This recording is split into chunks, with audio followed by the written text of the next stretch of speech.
When regarding the Dumb Ways to Die advert, I would say it is primarily aimed at children. I believe this to be the case because it does tend to follow a polychromatic colour scheme. Now this is where obviously they use an abundance of colours. And I would say, again, the reason for it being aimed at children is because of the simplistic art style, the silly deaths, and also the dancing. As you can see, they do die in extreme ways. This isn't just for children, I'd say, because you can find enjoyment in it as an adult.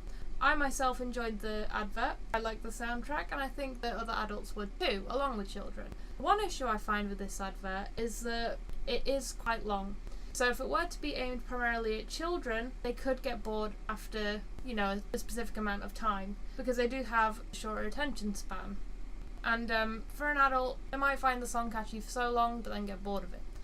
And again, due to the success of this advert, it has managed to gain 2 mobile games, which have been very successful, and that's obviously bringing in an income to the company that produced it. So I do find people may be offended with this advert due to the fact that it could have a darker meaning. They could have people in their family who have died in these dumb ways, and they might not necessarily see it as dumb. I mean, there have been people who have drove out to an oncoming train, people who have been suicidal, killed themselves by putting something in the toaster, so it could have a darker meaning there, which could be upsetting to some fans.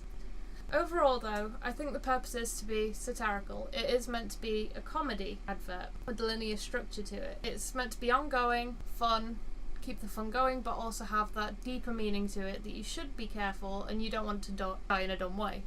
Overall, I think it is meant to be an educational advert which does teach people the meaning of being careful, and primarily, as stated in the advert, they should be safe around trains. Obviously this isn't an advert exclusive to trains, it just tells you not to be dumb and die, but that is the main aspect of it. It is made to be exaggerated, so it isn't intended to offend people, but unfortunately that may not be the case. Overall, I'd say it's a very diverse advert, big colours, enticing, but it is a bit too long. That would be my opinion on this video. Is that okay?